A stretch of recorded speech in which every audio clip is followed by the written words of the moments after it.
Hola, bienvenidos a todos. Good afternoon, good evening. Buenas noches. This is Abelardo de la Peña Jr. I'm the Director of Marketing and Communications with La Plaza de Cultura y Artes, welcoming you to tonight's edition of En Casa con la Plaza. En Casa con la Plaza, we've been doing this since April of 2020, right after the lockdown, to bring our programming, the best of Latino art, history, and culture from our home to yours. They include presentations, conversations, demonstrations, and performances, and sometimes a combination of the two or the three. We have a real special one tonight, but before we get started, if you've joined us on Facebook, let's see now. I haven't even started the webinar yet. I'm gonna restart the show here for our Zoom people. So here goes. Hi, I'm Abelardo de la Peña Jr. I'm the Director of Marketing and Communications La Plaza de Cultura y Artes, welcoming you to En Casa con la Plaza. This is our 3 times a week demonstrations, conversations, presentations, and performances from our home to yours. We've been doing this since the lockdown, April 2020, and we bring you the best of Latino history, art, and culture to you on Zoom. If you've joined us on Zoom, please let us know where you're viewing from. Use the chat. You use the Q&A to ask questions. We'll take the questions during or probably after the conversation for tonight. The same if you are on Facebook, use the comment section to let us know where you're viewing from. Share the link. This is going to be a nice one. All right, but first, a couple updates of what's going on at La Plaza. La Plaza is open for business. We'd like you all to join us at La Plaza, 501 North Main Street, right across from Olvera Street. We're open from Wednesday through Monday, closed only on Tuesday, from 12 to 5. You don't need to make reservations. We welcome them. If you'd like, go to lapca.org and get, we do require you to wear masks in the first and second floor to tour our exhibition space, and all our exhibitions are open now. We also have, if you come by at night or anytime during the day, we have our neon art exhibition called Only Light Can Do That, a neon art installation by Patrick Martinez. You can visit day or night, just cruise up Main Street, and you'll be able to stop and check it out. All right, well, we're gonna get started with the show tonight. It's sponsored by AERP California. All us over 50s hopefully have joined AERP, and they're our proud sponsors for the night. Let me talk to you a little bit about our guest for tonight. Eastside Spanish guitar. Luis Villegas, he's a Grammy-nominated Mexican-American guitarist, known for including new age, flamenco, jazz, heavy metal, and soul oldies in his extensive repertoire. He's recorded with members of Tierra, War, and other Eastside artists. Has been backup musician for artists such as Joan Sebastian, Janet Jackson, Marc Anthony, and so many more. In 2012, he co-founded Heavy Mellow, a band that performs heavy metal music on flamenco guitars. And most recently, just this year, he's released or is in the process of releasing 4 singles, including Can't Take My Eyes Off of You and Cuban Breeze. So let's welcome Luis Villegas. Luis, please join us. Hey, Abelardo, how are you? I'm doing good. How are you doing tonight? I'm excellent. So good to see you again. You and I go way back, way back, many years. Yes, we do. And full disclosure, as Luis is mentioning, we've known each other for a while. He worked at the Central Library downtown, where my wife Linda was a library assistant, and Luis worked in different capacities there, and that's where we first met. Yeah, she was my direct supervisor, and she saw firsthand how late I would get to work after gigging at clubs during that time. She can attest to that portion of my life, at least. All right. Good times. Well, we're going to start really early in your life. Born and raised in the East Side, and but not quite the path that you are on now or throughout your musical career. Tell us a little bit about it. Right. Yeah, my parents came from Mexico City. My dad was from Mexico City. My mom was from Veracruz area, and I was born here and raised in East LA, and so really listened to a lot of the music that my parents listened to, which was, Mexican boleros and people like Vicente Fernandez. But as I grew up in my teenage years, of course, rock and roll radio was number one on my agenda. Listening to people of my era, there, Van Halen and AC/DC, and so I grew up listening to the Mexican music, but also what we were listening to here as kids. But you did have a little brush with stardom way back then. Tell us about this. So my parents were huge fans of Vicente Fernandez, and I guess they went and got tickets to go see them there in downtown at the $1 Million Theater, where he performed often. And there was he had a big hit at the time called Volver, Volver. And I guess either they had bought the single or they played it on the radio so often that I learned how to sing it. I knew all the lyrics. I knew every part of the song. So when we were at that concert, they apparently took me to this concert, and Vicente Fernandez started with Volver, Volver.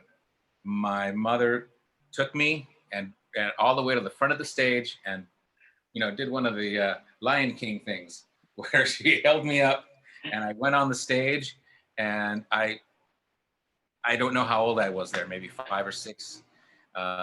Or 4 or 5, I don't know. I look kind of little, but I kind of do have a memory of singing the lyrics with Vicente, and apparently my mom took a picture. Well, Volver, as we know, is the unofficial Mexican national anthem. Yes. So very fitting that you knew that song, and I guess that was your first experience on stage. Probably one of my first times, yes, setting foot on a stage with a microphone in front of an audience, a theater full of people listening to me. Yeah, right. That would be it.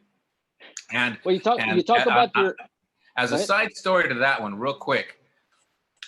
My wife, when I met my wife, I told her that story, and she said, "Oh my God, I think I was at that show." She said she and her mom and her sisters went to go see Vicente Fernandez sometime at the $1 Million Theater, and she remembers seeing a little kid go up on stage and sing that song. Unverified, I don't know.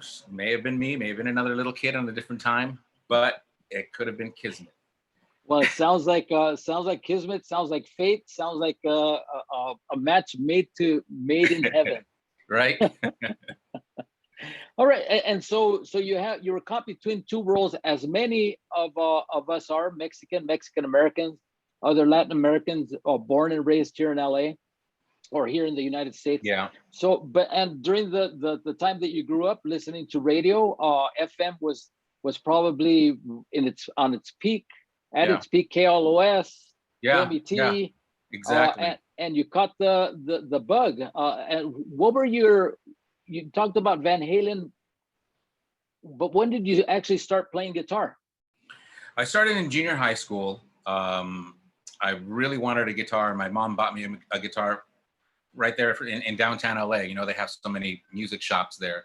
And so I got my first. I didn't want an acoustic guitar. That was kind of one of the things. I did not want an acoustic guitar. I wanted an electric guitar. I wanted to learn songs, like I said, by my idols, Eddie Van Halen and Jimmy Page of Led Zeppelin. And so when I got my first guitar, that's exactly what I did. I remember wanting to learn chords and going, this is before I worked at the library, going to my local library and getting a book of chords, to how to play a D chord, how to play an E chord. Didn't sound very rock and roll, but at least I was figuring out how to play the guitar. I did finally get a hold of some transcriptions of songs by AC/DC and Led Zeppelin and that's when I really started learning rock guitar in earnest, before I actually started joining bands and forming bands and going out there and performing in rock bands, which I did for a long time. My high school years, I played with several bands, several musicians, some friends from school, and actually by the end of high school and beginning of college, I was playing on the Sunset Strip with a couple of bands. My first band from high school, and then another band that we almost made it huge, a band called Slumlord, that I believe, and that's me on the right side of your screen. Yeah, and that was my first. My wife Linda had spoken of this young kid who played guitar. He was playing at a club in close to my hometown of Wilmington in San Pedro, previously called the Dancing Waters, then called Waters. And we checked out Slumlord, and we were pretty much blown away. And that's the our lead singer was really the guy in charge of making all of our flyers, and yeah, he made some funny flyers, and that's another promo shot from this must have been 1989, I'm gonna say 1989. I just started working for the library, so I was still kind of, I quit school. I quit school and I started working for the library full time at that point. I don't know what year did Linda start working for the library? Do you remember? You know, I don't remember. It's been a while, but yeah, it was around that time when she just let me know about this young kid, and we went and checked you out, and it was pretty awesome. It was loud. It was rocking, spandex pants. What would you describe that music that you were playing at the time? At the time, it was hard rock, melodic hard rock, I would say, in the vein of like Aerosmith. I don't know. It was a band that I had joined, so they had already written a lot of the music. I did write some stuff with them as well. But I would call it hard melodic rock, for lack of any other better term. We definitely liked, we all sang backup harmonies, but the guitars were nice and crunchy, and drummer, great drummer, Jose Acosta, and also Chicano. Well, it was a fun time, because we opened up for some big bands, and we played all over. It wasn't just the Sunset Strip. We played in Orange County and Bayside, South Bay, all over the place. It was a lot of fun. And what ended that journey, or at least that part of that period of time playing that kind of music? A lot of things kind of came together at that one time. I think I was working at the library, and I was now, I guess, trying to chill out a little bit. Not musically, I still loved listening to rock music, but I don't know. I think I needed to do other things. I needed some more outside influences. I've been doing the rock thing for a long time. So the cool thing about being at the library is I had access to a plethora of CDs in all genres. Now, this is obviously before Spotify or Apple Music.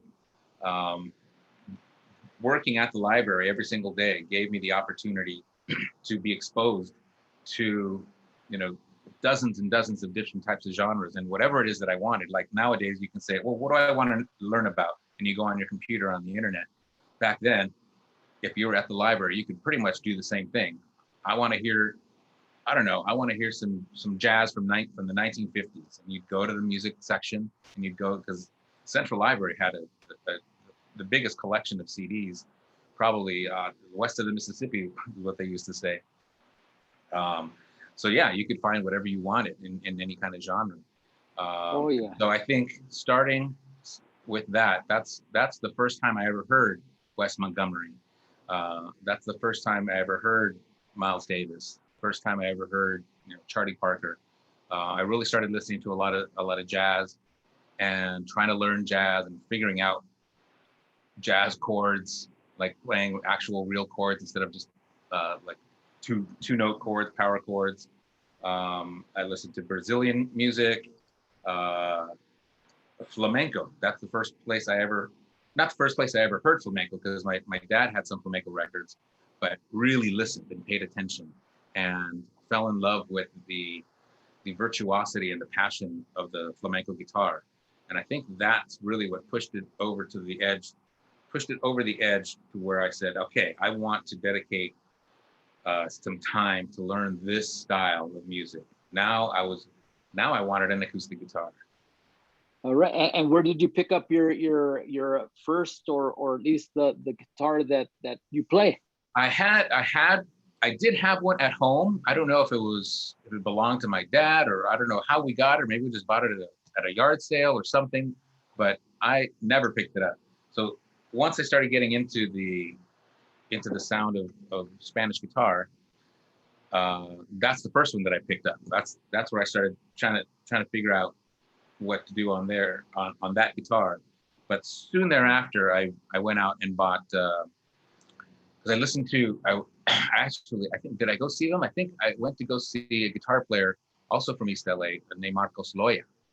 I don't know if you're familiar with Marcos Loya. He did a very short stint with Madonna, but he played the LA clubs for a while, and he had some great musicians in his band. A guitar that he used was a roundback Ovation, nylon string roundback Ovation. So I found one at one of the shops down on Sunset Boulevard by the Guitar Center. I don't know, back then there were a lot more like guitar stores, used guitar stores in that area where the Sunset Guitar Center is. I found a roundback Ovation nylon string, so I bought that. And a lot of the early shots, in fact, I think that shot that I gave you of the baked potato, that might be that. Oh no, that's the Candelas guitar. So now that brings us to Candelas, which is the definitive guitar shop in East Los Angeles. They make guitars and guitarrones and instruments for mariachis. And they had this one great guitar there, huge classical guitar, which was my first real professional guitar. Yep, that's the one. All That's right. my Candelas classical. My entire first record was recorded with that guitar. So between the time that you first took interest in, first in a wider range of music besides rock, which was your first go-to, you then explored jazz, classical, but you focused on flamenco. But between the initial foray into learning and then the actual recording, tell us about the steps. Were you playing live performances? Did you hook up with other people to form bands, or how did that go? So initially I thought, okay, I'm going to learn flamenco guitar. And again, at the library, all the resources you could ever want. And I checked out a book on flamenco guitar and started learning some of the techniques. And very quickly, I realized that this is going to take a long time, because flamenco is not just something that you can pick up. Flamenco is centuries deep. Its roots are centuries deep, and you have to understand everything to be able to play it correctly. There's a lot to learn. So very quickly I realized I don't think I'm going to be spending the next 10 or 20 years perfecting and learning flamenco guitar. So I changed my goal again. Now my goal was, I want to learn some of these flamenco techniques and incorporate them into compositions of mine. And there were predecessors to that. I'm thinking of the people like Aldi Meola and McLaughlin and the Paco de Lucia trio that, especially with Paco being a flamenco guitar player, but in a more of a, I would say like a fusion or a jazz setting, instrumentals. So that was my next goal. And I wrote a bunch of songs and I recorded them in demo form in a little rehearsal studio that I had. And a friend of mine heard it and said, you know, if you get a band together and actually go out and perform these songs, I bet you could make money. And coming from a rock background where nobody makes any money, I thought, oh, that sounds like a great idea. So I didn't have any friends or I didn't know any musicians in the Latin music world. So basically, I kind of recruited some old rock buddies of mine that played in my rock bands. My drummer in my previous band before Slumlord was named Adam Mendelson, and he worked at the library as well. And I showed him the demos, and I played him some other groups that I was interested in. And I said, "Can you do this? This is a very distinctive drum pattern." But he was game, and he said, "Yeah, I'll do this with you." And a bass player that I used at the time as well said, "I'm in." So the first band that I really took out to perform this Spanish guitar music originals kind of consisted of some of my old rock band guys, and then the band members came and went, and I got some actual musicians that were skilled and experienced in Latin music, which brought my music up to the next level. And we actually did make money. We made fans. We were selling out clubs in the Pasadena area and the Glendale area. We got a multitude of fans that were coming out every weekend at that time. And that's when we got the interest of a couple of record companies. All right. And you shopped your demo around throughout Southern California and even internationally. Is that correct? Yes. What they told me, what I kept hearing, because there were some labels here that specialized in instrumental music, and a lot of them were telling me, no, we're not taking any new artists right now, but you should shop it to. There was a label called Pony Canyon in Japan. They said Pony Canyon will love it. They'll take it, and I didn't know how to do it other than to go in person. So I booked a flight to Japan, and I got help from some people there, just random people that were able to translate. I made my phone calls through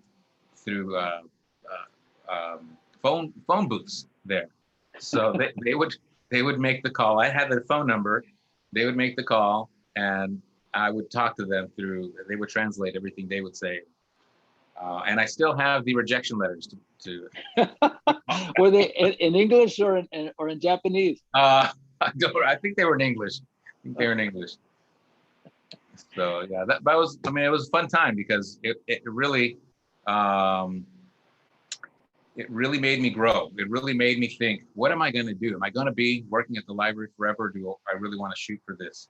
And having that steady job, I think, obviously helps go, okay, I have a steady job right now. I'm not homeless. I still am able to pay my car payment, but I have the ability to go out and try and shoot for something. Eventually, it did happen here. It was actually a Japanese label, but based here in Los Angeles, who gave me my first record company. And what was the name of the label? Do you remember? That was the Domo Records. They were distributed through EMI, so it was like a EMI distributed label. They had a huge artist, and this label was like a new age label. So at the time, that kind of music also was very, very popular.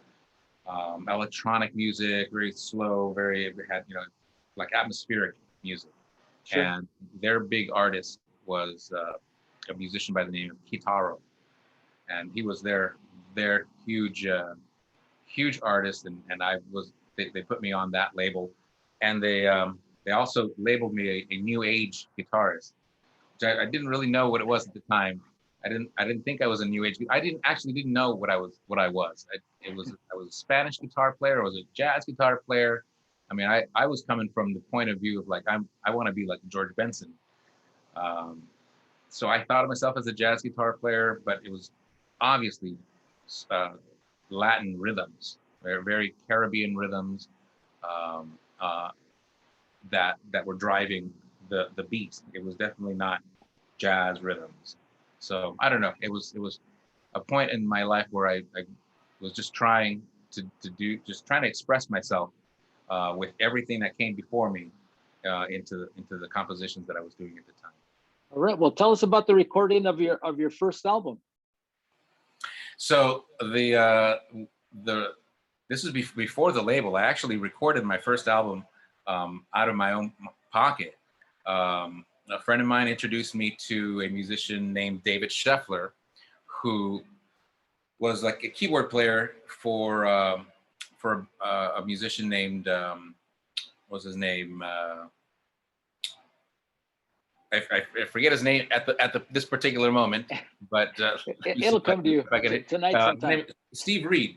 Steve Reed. He was the percussionist for a band called the Rippingtons, which were huge in the 80s and 90s. Russ Freeman was the guitar player, but Steve Reed was the percussionist, and he was famous for having like a 360-degree percussion setup. And this guy David Scheffler played keyboards for him, and he also produced some of its records. So when I went to David, he heard my stuff, he loved it, and he said, "I'll take you to Steve's studio, and we can record your album there if you're interested." And I said, "Absolutely." So that's exactly what happened. In I think this was in 1996. Now we went into Steve Reed's studio, and we're able through the producer to get people like Abraham Laboriel on bass and Greg Bissonette on drums, and Artie Webb from Marcus Loya's band. So great musicians right off the bat on this first record. And I think it sounds great. It's still everybody's like favorite album.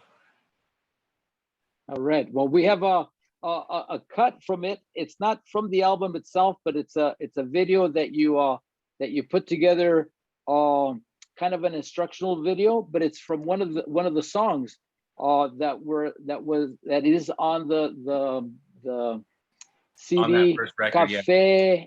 Ole. Is that correct? Did I get it right? Yeah, that's right. Right. The song is called Don Quixote. All right, here goes.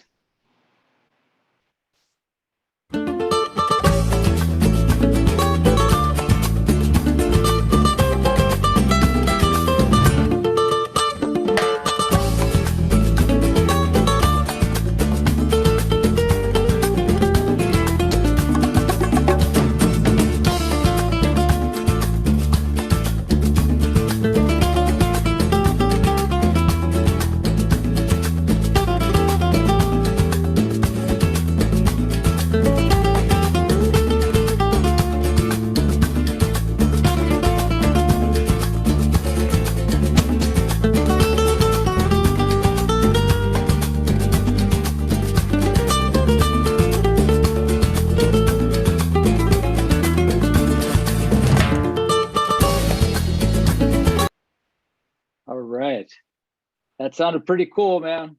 That's it. Yeah, that was I think the #1 played song on Spotify like a couple of years ago. So that's why we decided to do a video of that. It was the #1 played. I'm sorry, I misspoke. Not the #1 played song on all of Spotify. The #1 played song in my catalog from Spotify. Well, it was a killer cut. I do have a copy, a CD. I'm pretty sure it's autographed.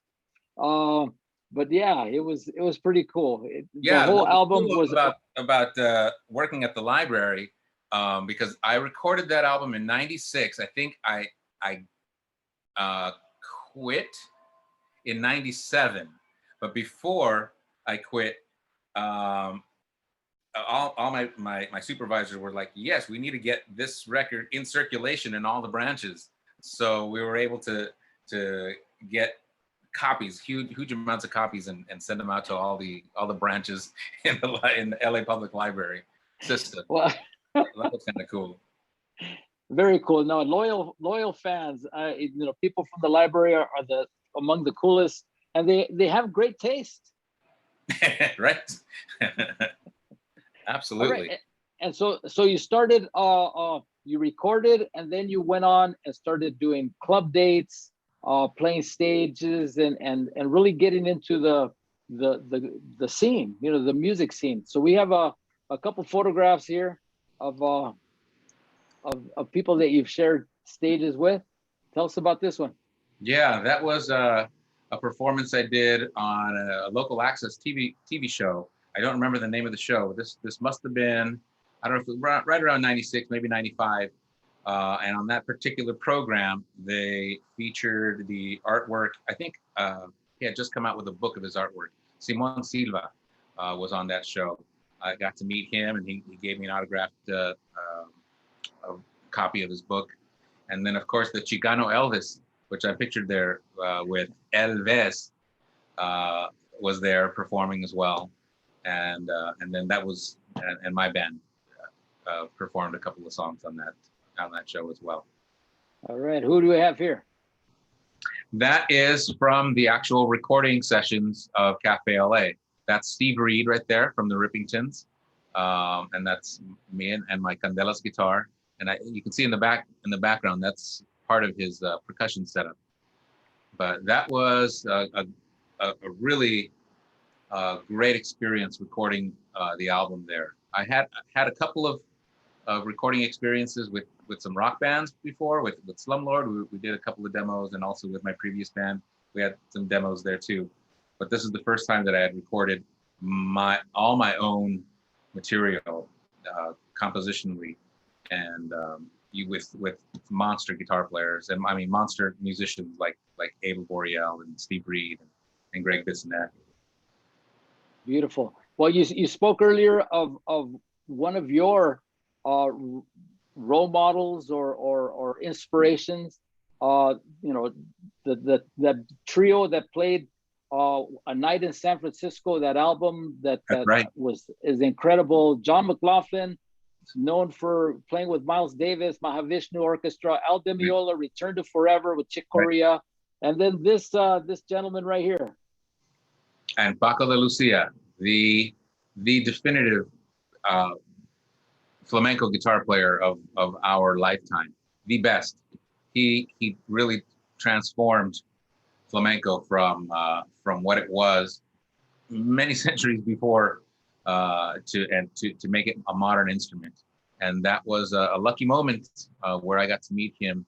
I forget what year that was, but he was playing at UCLA at Royce Hall, my alma mater, and I got to see the show. Great show, and then we got to hang out with him backstage. Very cool. You've also met other, through your travels as a musician. You've gotten to meet other people. Tell us about this one here. That's a funny picture. That's yes, through music business is very much a networking business, and you meet people and hope they can give you opportunities to do this or to do that. And in one of those situations, a musician friend of mine, his name is Josh Cruz. He's a musician, lead singer, and he's in a group called the Bandidos de Amor. At least was back then. I think they're still performing, but he's also an actor, and so he got a role in this movie called Collateral, which featured Jamie Foxx and Tom Cruise and Jada Pinkett Smith, and he got us in it. He got a lot of his guitar player friends in it as part of the band. our scene was we were musicians on a stage, and Jamie Foxx is walking through the crowd with us in the background. That's the whole big scene, and and that's that scene, which takes place in the movie, like 30 seconds, took from a 6 a.m. to midnight shoot. It was, we were up on that stage for a long time, and in one of those breaks, Jamie Foxx comes up to us and hangs out. Because he's a great musician as well. He picked up the guitar and he started messing around with it, and he asked us to play for him. Very cool guy. Well, that's fantastic. So you've had your moment on the big screen, and you've also besides playing solo with your band, your music, you've also been backing up a lot of other musicians throughout your career. Tell us some of those. Yes, those are always fun, because I in particular, my goal was to promote myself as a recording artist and as a composer, and doing original material. But every once in a while you get a call to say, hey, Joan Sebastian, who is, or was one of the great all-time singers and composers in Mexico, we need you to play some of these shows, because at least in that instance, my friend who plays with him, Freddie Ramos, wasn't able to do some of the shows, so I filled in for Freddie, and we did a run of shows in Mexico, one of which was in Jalapa, Veracruz, where most of my family on my mother's side lives. So that was kind of fun. But yeah, learning other people's music is great. Learning,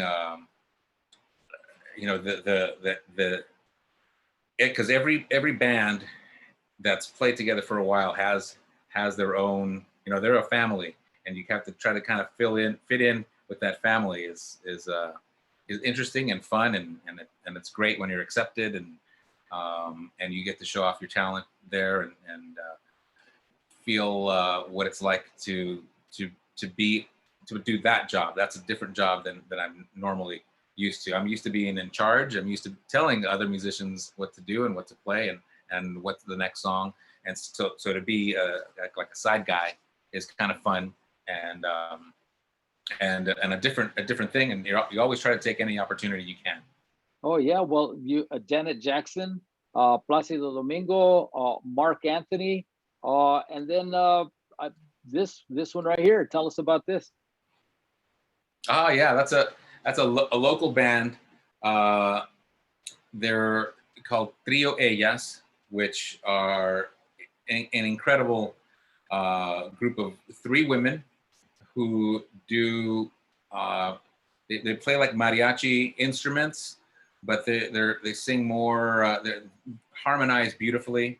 This was I was again backing them up with other musicians, and we had the opportunity to do the mariachi festival there at the Hollywood Bowl, and so that shot, my wife took that shot of me on the jumbotron.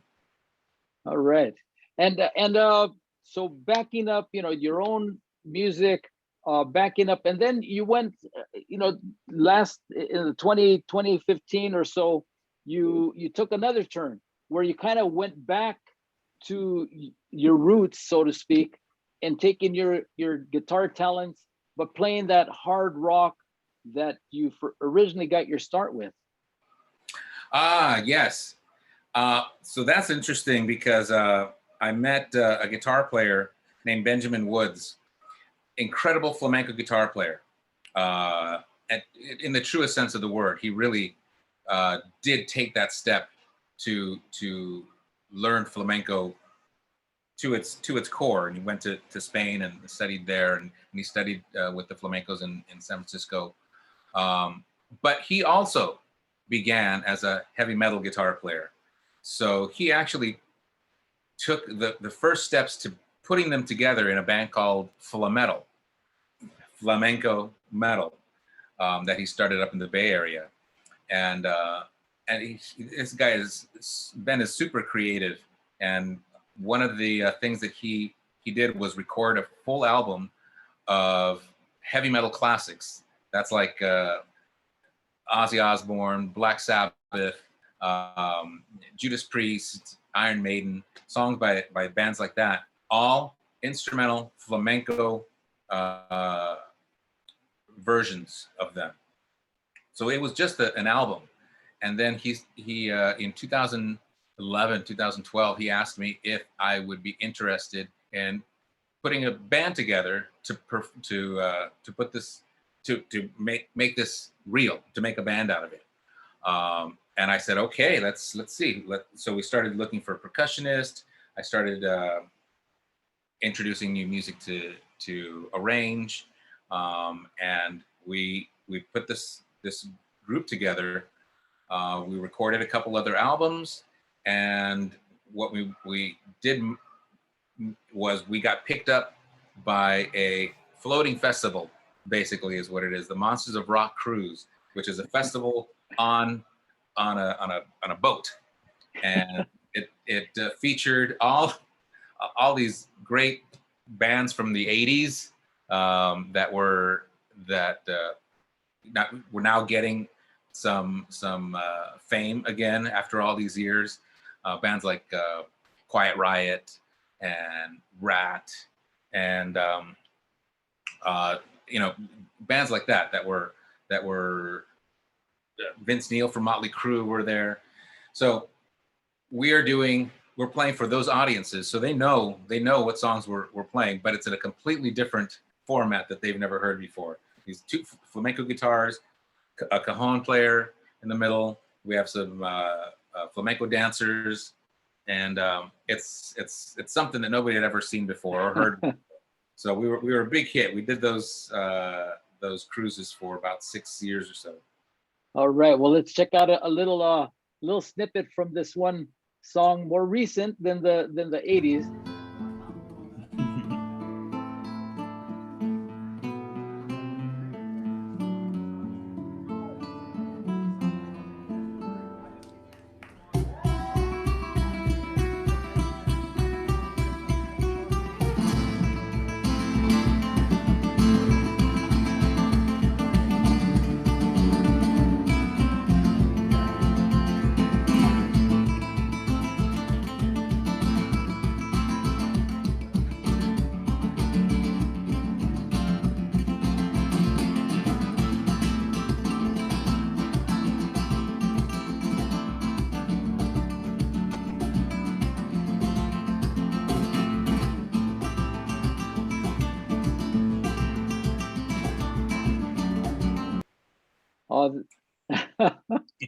That, of course, that Foo Fighters Pretender, a nice flamenco tinged cover.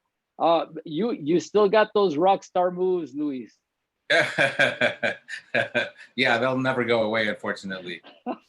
People make fun of that, but yeah, I mean that's a great project that we put together. It's funny because we play not only these cruises, but sometimes we'll do private events where we're just hired as background music for let's say like a corporate company or something. They don't know. Sometimes they don't know that we're playing a Slayer tune. Sometimes they don't know that we're playing an Anthrax tune. Sometimes they don't know that we're playing a Black Sabbath tune. They just go, wow, this flamenco group is really authentic. They sound great. So we think that's well, fun. music is timeless. It could cross genres, and the cool and thing that about doing these rock songs in the style that we do is it really does bring out all the real harmony underneath.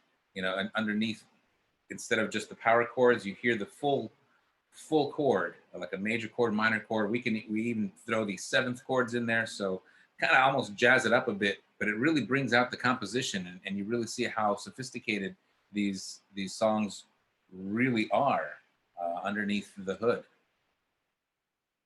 So now you continue to play.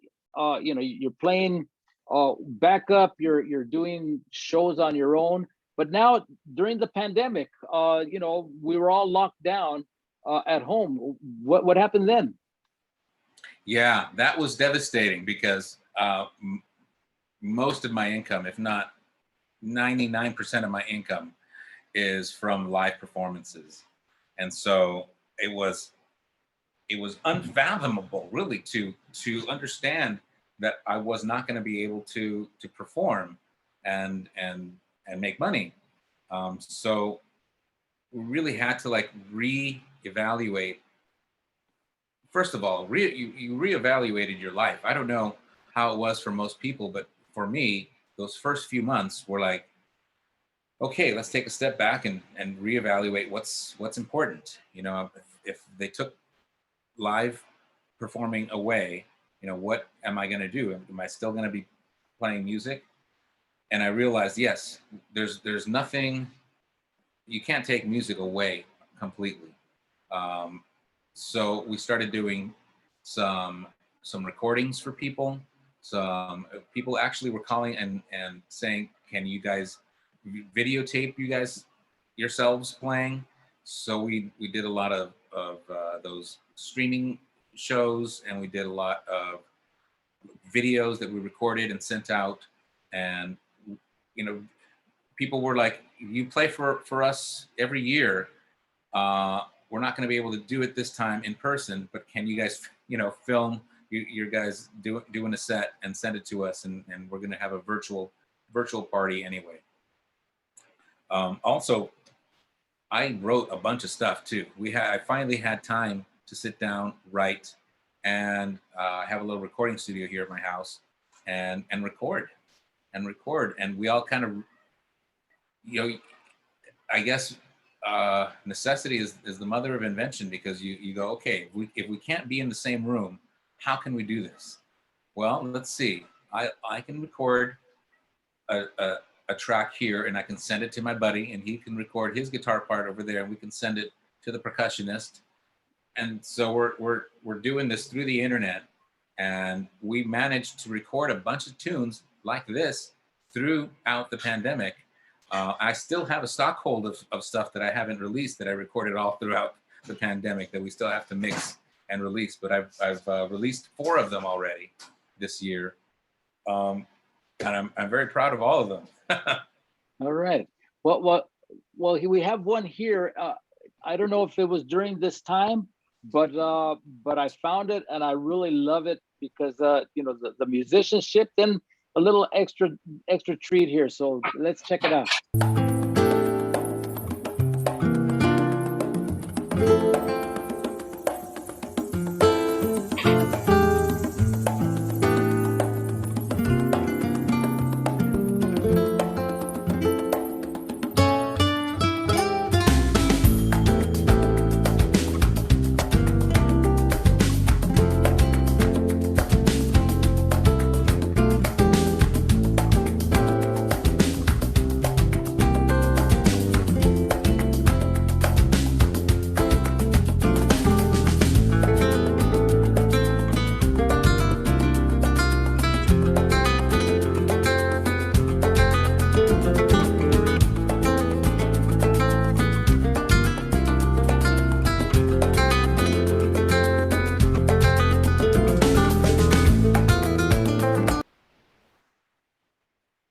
Yeah.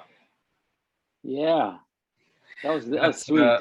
Yeah, that was one of the songs that I wrote during the pandemic, and that one especially was very poignant because the idea that I was trying to get across was that in life, you know, we're always rushing to one thing to the next thing, and that was exemplified in the video there with the cars kind of going back and forth in time lapse. That's kind of what our life was like before pandemic, I think. And during this time, it really gave us, or speaking for myself, gave me a moment to like stop and breathe and realize, you know, let's not just go through life just like going from one place to the next. Let's actually realize what we're doing. Let's do things deliberately. Let's do things because we want to do them. And I think taking a second to stop and breathe. And you know what? I do that whenever a situation gets a little hairy. Anyway, I've learned that works like magic. Like before coming on your show, I was like, okay, here we go, and we're on. All right. So you don't depend on your smartwatch to tell you when to breathe. Oh, yes. I have that watch too. I don't have it on right now, but yes, I know that little breathe thing that tells you, okay, now breathe now. Well, it's a beautiful video, an incredible song, really enjoyable. And then you've released a handful as well. One recent one, it's rooted called Cuban Breeze. Tell us about that one. Yeah, that one just came out. That's the newest one. Came out last exactly a week ago. Today's Friday, right? Came out last Friday. Ever since I started listening to Latin music, which was very young, Cuban music has always been really kind of taken a special place in there because I connect with it somehow. I don't know what it is, if it's the percussion sound or the actual, or the rhythms or the melodies, a little bit of everything, I think. And so in my albums, all my albums, they've always included a song or two that had a Cuban vibe to it. On my Eastside Democracy record, I did a heavy metal song by a band named, a singer named Dio. It was called Rainbow in the Dark, but I did it in a charanga version with violin and piano and Cuban percussion. Very, very, very cool version of that. Anyway, I always go back to the Spanish guitar, but this latest single called Cuban Breeze, again, puts me back into, I'm doing a Cuban bolero, complete with laúd, just like those Buena Vista Social Club dates, and it has that whole traditional sound, and I love it. So I just put that out last Friday. All right. Well, let's listen to a little bit of it. It's just the music with a nice cover. Here goes.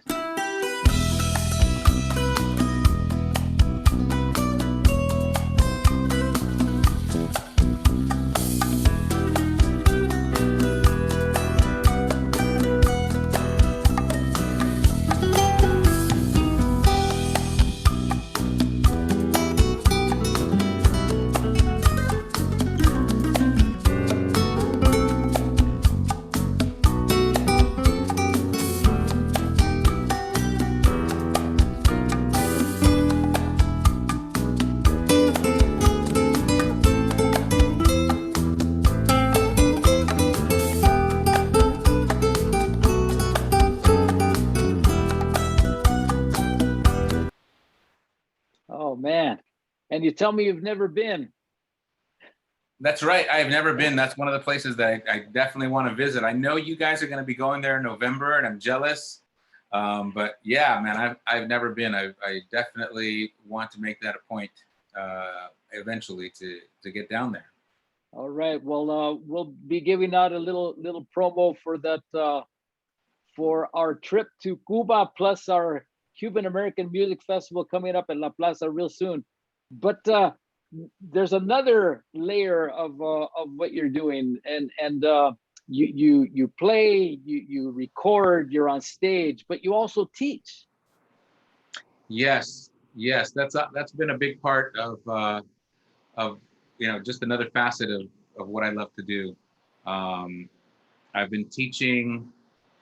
Now, I'm not an accredited teacher, but I've been able to be hired just solely on my experience, and I just kind of show my resume of who I've played with and what I've done. And of course, these are not incredibly paying jobs, but they're more like I feel I'm giving back to the community, teaching guitar. For a while there, it seemed like kids were not picking up the guitar. Guitar was almost like a lost art. Nobody, like in my era, everybody wanted to be a guitar player. But kids that were born in the 90s and 2000s, music is very different nowadays. And so it seemed like it was going to be a lost art. So I was very happy to be able to come into a teaching situation where I can infuse a little bit of enthusiasm for an instrument like the guitar, and teach them about, you know, what it sounded like, what it can sound like, what it used to sound like, and what it sounds like today.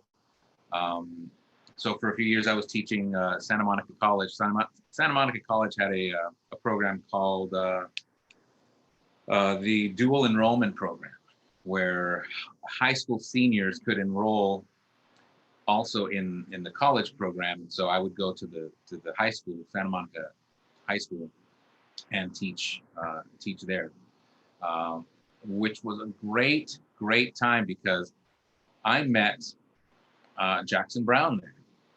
Jackson Brown was associated with the school in the sense that he would put together shows every year to raise money for the arts, and amazing musicians he would bring in, you know, David Crosby, Hart, Billy Idol was there, and these are full-blown performances in the auditorium. But the twist was they're not just performances. They brought in my guitar students as well to be part of the performances. So Jackson Brown would come in and say, okay, America's coming in. We need somebody to learn Ventura Highway, or we need a couple of rhythm guitars for Lady Goldenhair, or you know, he'd give us the songs, he'd give us the artists that are coming in, and my students would get the opportunity to perform with these incredible artists, all for a great cause of raising money for schools. Well, that's pretty remarkable. Jackson Brown, of course, one of the great native sons of LA. And in fact, Los Lobos, they're coming out with a record at the end of this month, covering other native sons, other recordings from LA-based musicians. They just released Jamaica Say You Will, done Los Lobos style. So you gotta check that out. But you're also teaching, you know, those are the classics. You talked about America, David Crosby, but you're also teaching the youngins on a style that isn't necessarily associated with you, punk rock. Yes, I have one of my private students is a little girl named Bella, and she is a guitar player and bass player in a band called the Linda Lindas. And the Linda Lindas recently just blew up the internet. That's her on the left side of your stage playing guitar. They recently blew up the internet by going viral with a song called Racist Sexist Boy. There's a whole story behind the song, and I think that's what really captivated the internet, about dealing with, you know, racism and sexism. These young girls write their own material. They're great musicians, and they just got signed to Epitaph Records, and got Fender to sponsor them, and Ernie Ball, and so they're getting. They were just on the Jimmy Kimmel show, so I'm super proud of them and of Bella. You know, she is super cool, because not only is she doing the punk rock with the group, but she is challenging herself to actually learn some flamenco, and I'm not going easy on her, because I know her talent is, and she's keeping up, so I'm very proud of her. Well, that's fantastic, and as you could see, it kind of comes around full circle, because where were they playing on their viral video? At a library. Yeah, Cypress Park Branch Library. Yep, of the Los Angeles Public Library. Yep, full circle, and we're back. Circle. And we're back. All right. Well, thank you so much, Luis. That was I learned a lot. You know, I really have enjoyed your playing, and you as a person, and for such a long time. It's great to know you even more about this journey that you've taken. from a little boy singing, or at least singing along with Vicente Fernandez, to now being part of what's going on now, you know, with the Lindas, and but so much more. We have right here, a question from Gil Martinez asking, hey, when's your next gig? I do a regular gig every Saturday out in Westlake Village. It's a beautiful resort called the Westlake Village Inn, and I play in the wine area. It's a wine bar called the Stone House. I'll be there tomorrow. I'll be there tomorrow, and most Saturdays, unless I have something else booked, but that's like my home, my residency, if you will. Every Saturday at the Stone House in Westlake Village. All right.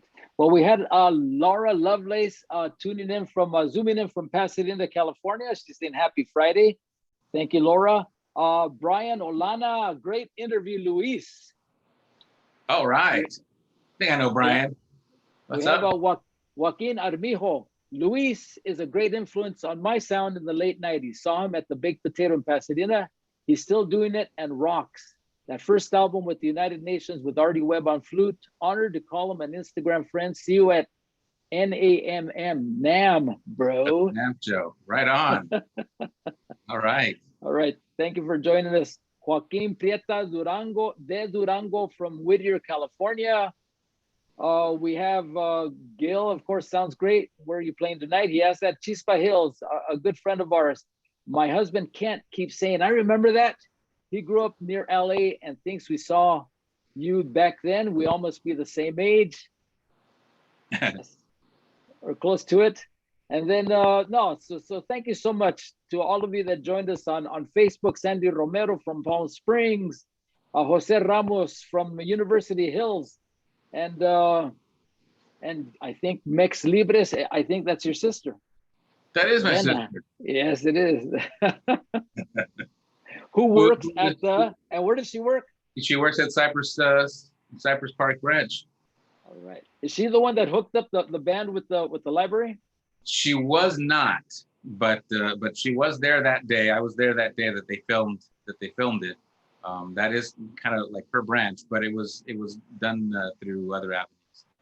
All right. Well, fantastic.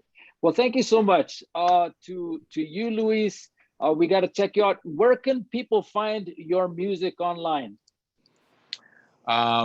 You can find it anywhere on Spotify, Apple Music, Pandora.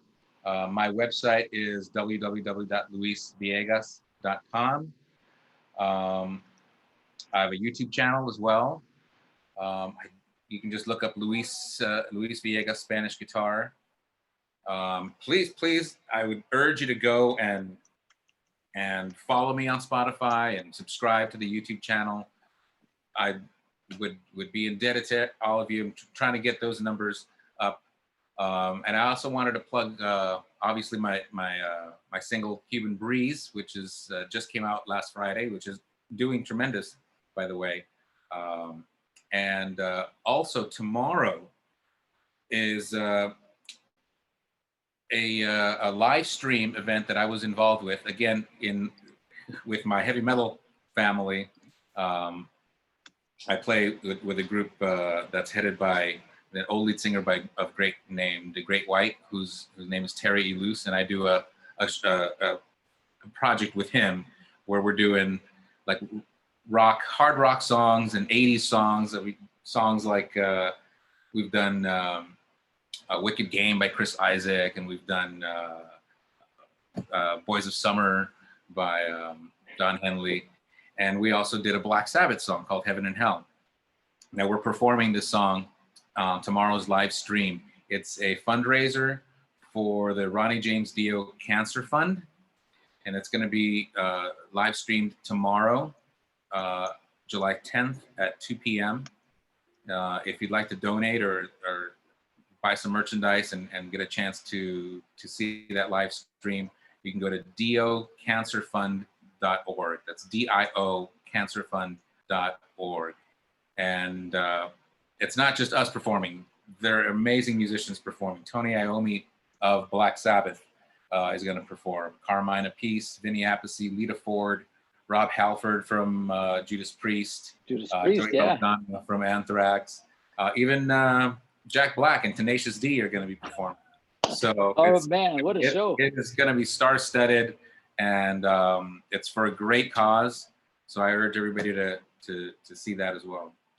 All right. Well, as you know, as we all know, Latinos don't stick to one thing. Mexicanos, Mexican Americans. I mean, we cover the world, and our musical tastes range from, of course, from bolero, rancheros, flamenco to heavy metal, and if Luis could attest to that, Yes, that we span all musical genres, and we could excel in whatever we put our mind and our passion into it. And obviously you have a lot of passion for this music, and we really appreciate you sharing it with us tonight on En Casa con La Plaza. Well, thank you so much, Abelardo, for having me. It was great seeing you again, and great that energy that we have with each other. I loved it again. I haven't felt it for a while, and I've felt it all over again today. So I'm really happy that we were able to do this, and I hope I get to see Linda sometime soon. Yeah, we'll have to check out your gigs there at the Stonehouse, right? Yes. It's a little drive, but hey, you know, it is a little drive, but might even stay over at that resort. Stay there, you'll love it. It's hands down the best place to stay in and around LA. All right, well, we'll have to save our pennies for that one. All right. All right. Well, thank you everybody for joining us tonight on En Casa con La Plaza. If you want to watch this video, this interview, conversation, performance, hey, you didn't even play for us, but that's okay. You could watch it again. We'll be posting it on YouTube. It stays on our Facebook page. It also goes on our website at lapca.org. You could catch our upcoming En Casa shows like next week. We have, what do we got? We got on Monday our cooking demonstration, Pez Cantina. Brett Thompson, he's the chef at Pez Cantina downtown. He'll be demonstrating how to cook shrimp Diabla tacos. It sounds delicious. We're skipping the Wednesday show, but on Friday we have Dan Guerrero, of course, Dan Guerrero happy hour with his special guest, Abraham Quintanilla, who happens to be Selena's father. He'll be talking about his new book, and then about his very talented children, AB, Selena, of course. And then on Saturday, invite you all to join us at La Plaza de Cultura y Artes, our first public performance outdoor on our beautiful campus. We'll be doing an outdoor screening of Carlos Almaraz Playing with Fire. It's a 90-minute or so documentary directed by Elsa Flores Almaraz and Richard Montoya. They will both be there to talk about the movie before the screening, along with Barbara Carrasco, Frank Romero, and and John Valadez. And then before that, a performance by The Sacred Souls out of San Diego, a Chicano oldies band. So that's free. Doors open at 6. There'll be some refreshments out there. It's going to be a fun time. And if you haven't been out yet, out and about, this would be a good one for you at La Plaza de Cultura y Artes, 501 North Main. You could catch all that information on our website, lapca.org. And that's it for tonight. Thank you to our sponsor, AARP California. Thank you once more. Oh, and just, we talked about Cuba, so I gotta talk about this one. We have the Cuban American Musical Festival, the 4th time that we're having it there at La Plaza de Cultura y Artes, taking place on August 29th with some incredible bands. Let's see, Clave Dura, Generación Rumbera, Arsenio Rodriguez Project, and the Charanga Cubana All-Stars. And I'm dropping in the event information there on our Facebook page and on the Zoom. You guys got to check it out. And then, of course, our trip to Cuba coming up November 7th through the 13th. This is in collaboration with Project Con Amor, Por Amor, Projects Por Amor. It's an incredible group that really gets deep into the culture. My wife Linda and myself, we took the tour a couple years back, and we still have chills over all that we experienced. So that's it for tonight. We've thank you for joining us, Luis. We'll see you real soon. Thank you very much. Thanks again for having me. I'll see you guys again. All right. Otra vez.